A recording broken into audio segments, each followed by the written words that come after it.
तो स्टार्ट करते हैं वीडियो और लेकर आई हूँ एक न्यू जॉब रिलेटेड वीडियो जो कि है आपका पुलिस मुख्यालय यानी कि पुलिस कांस्टेबल और होम गार्ड जो यानी आपका मध्य प्रदेश शासन के अंतर्गत आरक्षक संवर्ग की भर्ती यहाँ पर निकली हुई है। ठीक है, एडवर्टाइजमेंट इसके पहले आ चुकी थी, लेकिन फाइनली यहाँ पर जो आपका ऑनलाइन एप्लीकेशन फिलअप होने की डेट है वो है, आप यहाँ पर देखें तो आपको 31 दिसंबर यानी कि 31 दिसंबर से यहाँ पर आपके ऑनलाइन आवेदन फॉर्म भरने लगेंगे और लास्ट डेट जो रखी है वो रखी है आपकी 14 जनवरी। ठीक है, 14 जनवरी यहाँ पर लास्ट डेट होगी। और यदि आप किसी भी तरह की अगर गलती हो जाती है आपके फॉर्म में तो आप इसे ठीक करा सकते हैं उसी डेट से, मतलब जब से आपका फॉर्म फिलअप होगा। और लास्ट डेट यहाँ पर बस आपको देखी गई 19 जनवरी, यानी कि 14 जनवरी तो लास्ट डेट है, लेकिन आपको लगता है कि फॉर्म भरने में कोई गड़बड़ हुई है तो आप इसे 19 जनवरी तक सुधार सकते हैं। नेक्स्ट यहाँ पर आती है इम्पोर्टेंट जो है पेपर और फीस। ठीक है, तो देखिए अनारक्षित जो अभ्यर्थी होंगे यानी कि जो जनरल कैटेगरी होगी, तो अगर आप 2 पेपर देने जाते हैं, क्योंकि यहाँ पे वैकेंसी 2 टाइप की निकली है, वो आगे मैं आपको बताऊंगी। तो 2 पेपर अगर आप देना चाहते तो आपको 700 रुपये और प्लस यहाँ पर विभागीय शुल्क लग रहा है, तो कुल मिला के आपकी फीस होगी 800 रुपये। वहीं पर अगर आप अकेला एक ही पेपर का देना चाहते हैं, तो एक ही पोस्ट के लिए देना चाहते हैं, मतलब किसी एक, यहाँ पर 2 निकली हैं तो वहाँ पर आपको देने होंगे 600 रुपये। ठीक है, वहीं पर ST SC निःशक्त अभ्यर्थी केवल मध्य प्रदेश के जो मूल निवासी यानी कि जो ST SC भी कैटेगरी केवल MP वालों के लिए यहाँ पर छूट दी गई। अगर आप बाहर से बिलोंग करते हैं, आउट ऑफ MP हैं अगर आप, तो यहाँ पर आपको पूरी फीस लगेगी। यहाँ पे आप देख सकते हैं 800 रुपये। ठीक है, तो जो MP के हैं उनके लिए टोटल 400 होगी 2 पेपर के लिए, और यहाँ पर एक पेपर के लिए होगी 300 रुपये। ठीक है, फॉर्म आप कहाँ से फिलअप करेंगे तो MP ऑनलाइन का जो पोर्टल होता है यानी कि MP ऑनलाइन से आपका फॉर्म यहाँ पर भरा जाएगा, तो वहाँ पर आपको 60 रुपये देने होंगे। यहाँ पर बात करते हैं टाइम जो रहेगा, तो देखिए जो यहाँ पर डेट दी है वो दी है 6 मार्च को आपका एग्ज़ाम होगा। यहाँ पर एग्ज़ाम कहा नहीं जा सकता कि 6 मार्च को होगा, हो सकता है अप्रैल में भी ये हो सकता है, मई में भी हो सकता है, यहाँ पर कोई डेट फिक्स नहीं कह सकते, लेकिन उन्होंने आपको एक डेट इसलिए दी है कि आप अपने उसी हिसाब से यहाँ पर प्रिपरेशन करें। ठीक है, अब टाइमिंग की बात करते तो वही है 9 से 11, मतलब 2 घंटे का पेपर होगा, पेपर फर्स्ट और पेपर सेकेंड। अगर आप दोनों पेपर देने वाले हैं, यानी कि दोनों जो अलग अलग पोस्ट निकले उनके लिए देने वाले हैं, तो आपको कुल मिलाकर 4 घंटे। ठीक है, अब देख लेते हैं यहाँ पर दिए हैं रिजर्वेशन टेबल। रिजर्वेशन टेबल मतलब देखिए पोस्ट जो है एक तो निकली है रेडियो, ठीक है, रेडियो आरक्षक होगा, तो कांस्टेबल रेडियो के लिए, अनरिजर्व के लिए, OBC के लिए, SC ST EWS यानी कि इकोनॉमिक वीकर जो सेक्शन होता है। ठीक है, तो कुल मिलाकर यहाँ पे दिए 58, फिर यहाँ पे दिए 14, यहाँ पर 21, यहाँ 45, कुल मिलाकर यहाँ पे दिया गया 38। और फीमेल ध्यान रखें कि यहाँ पर इन्हें रिजर्वेशन मिल रहा है 33% का। वहीं पर अगर आप एक्स सर्विस मैन हैं तो आपको 10% का रिजर्वेशन मिलेगा और HG के लिए 15% का। वहीं पर अदर देन रेडियो जो कांस्टेबल GD के लिए निकली है, वहाँ पर आप देख सकते हैं कुल मिलाकर ओपन के लिए है 1700, ओपन यानी कि MP और MP के बाहर के भी जो भी होंगे। ठीक है, देखते हैं क्या है। और एक्स सर्विस मैन के लिए 387, HG के लिए 580, फीमेल के लिए यहाँ पर 1147, कुल मिलाकर 3862 पोस्ट। तो दोनों पोस्टों को अगर यहाँ पर देखा जाए 4000 यहाँ पर पोस्ट निकली हुई है।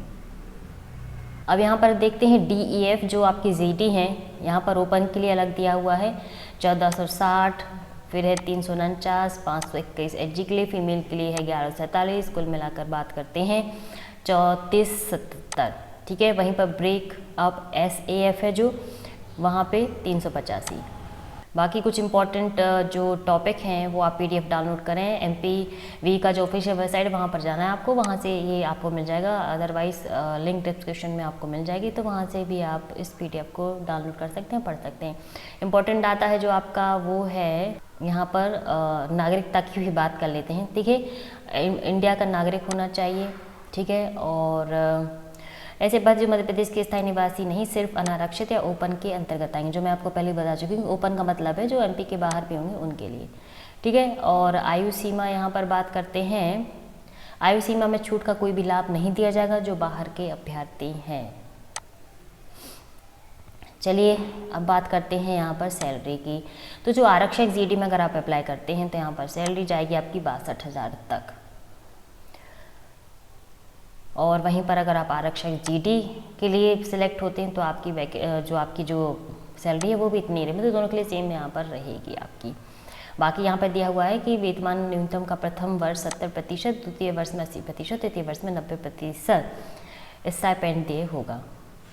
नेक्स्ट आपका जो है वो है एज लिमिट के बारे में। तो देखिए जो आपका एज लिमिट है 1 अगस्त 2020 से यहाँ पर काउंट की जाएगी। 1 अगस्त 2020 को 18 वर्ष से कम और 33 वर्ष से अधिक नहीं होना चाहिए। देखते हैं अब एज अलग अलग जो रहेगी। तो मध्य प्रदेश लोक सेवा आयोग में भरे जाने वाले राजपत्र यहाँ पर दिया हुआ है कि खुली प्रतियोगिता से सीधी भर्ती के भरे जाने के लिए न्यूनतम है 21, अधिकतम है 33।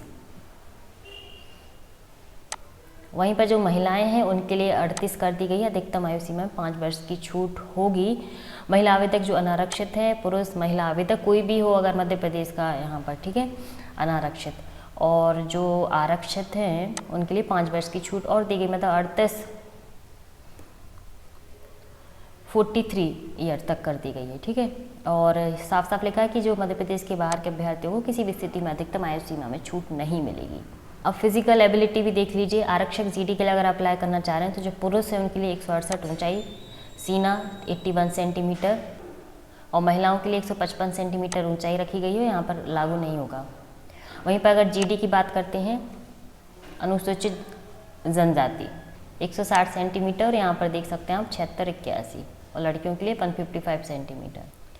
अब आ जाते हैं, इम्पॉर्टेंट है आपका क्वालिफिकेशन, ठीक है।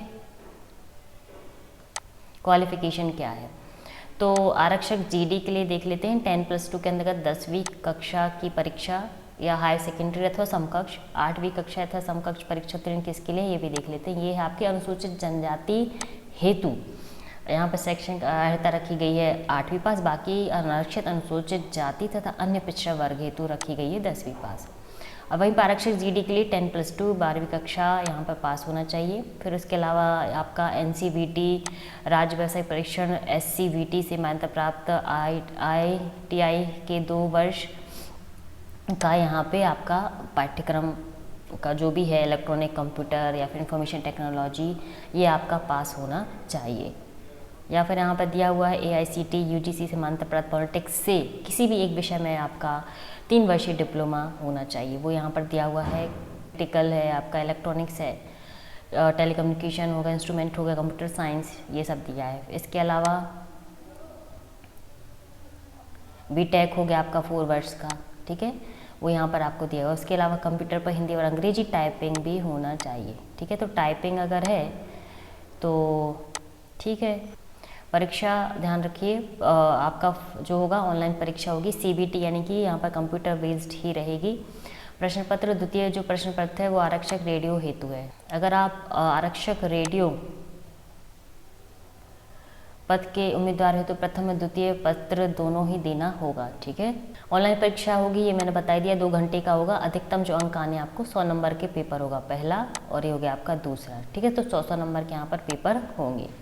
अब आता है इम्पॉर्टेंट, अगर आप पास हो गए, अब बारी आती है फिजिकल टेस्ट की। तो फिजिकल टेस्ट जब आपको देना होगा तो देखिए 800 मीटर दौड़,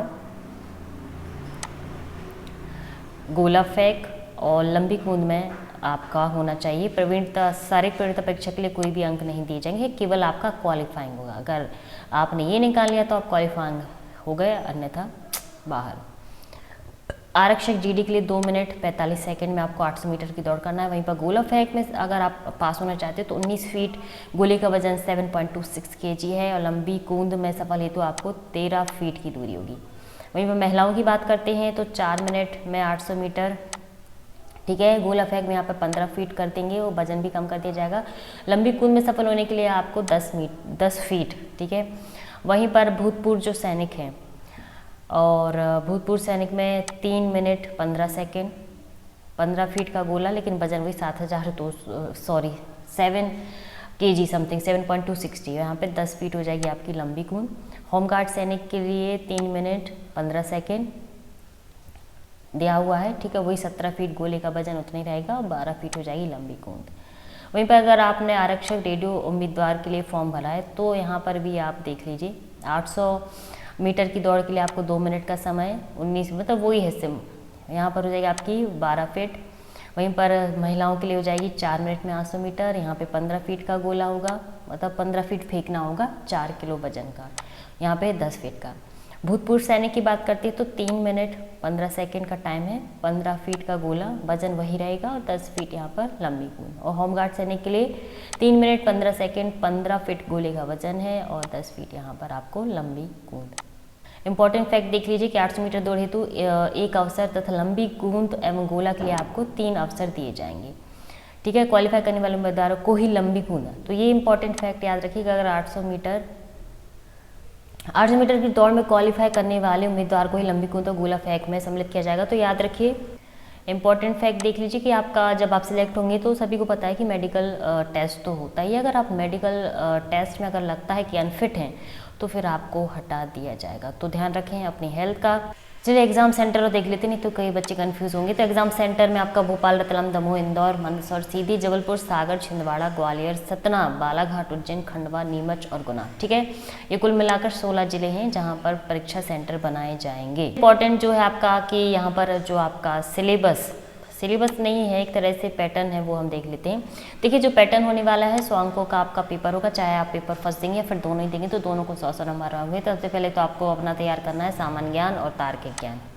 ठीक है, रीजनिंग एबिलिटी और जनरल नॉलेज 40 अंक का एक आपका होगा। फिर आपका बौद्धिक क्षमता, मानसिक अभिरुचि आएगी जो कि रहेगी 30 अंक की। उसके बाद आपका विज्ञान एवं सरल अंक गणित, ठीक है, सिंपल सी मैथ्स होगी। साइंस से रिलेटेड कुछ क्वेश्चन होंगे, वो 30 अंक के हैं। तो मैथ्स से रिलेटेड आप को कोई भी वीडियो अगर चाहिए है तो आप प्लेलिस्ट में जा सकते हैं। ठीक है, जो मैथ्स की प्लेलिस्ट है वहाँ पर आपको सारी मैथ्स मिल जाएंगे, नंबर सिस्टम से लेके एवरीथिंग, चाहे वो आपका टिग्नोमेट्री हो या कोई भी टॉपिक हो। ठीक है, तो ये थी ऑल इन्फॉर्मेशन अबाउट जो आपकी MP कांस्टेबल भर्ती निकली हुई है उससे रिलेटेड। तो thanks for watching this video. और आप लाइक कर सकते हैं, शेयर कर सकते हैं और सब्सक्राइब कर सकते हैं और फॉलो कर सकते हैं फटाफट ज्ञान को इंस्टाग्राम पर ही, जहाँ पर आपको मिलते हैं कुछ नॉलेजेबल वीडियो।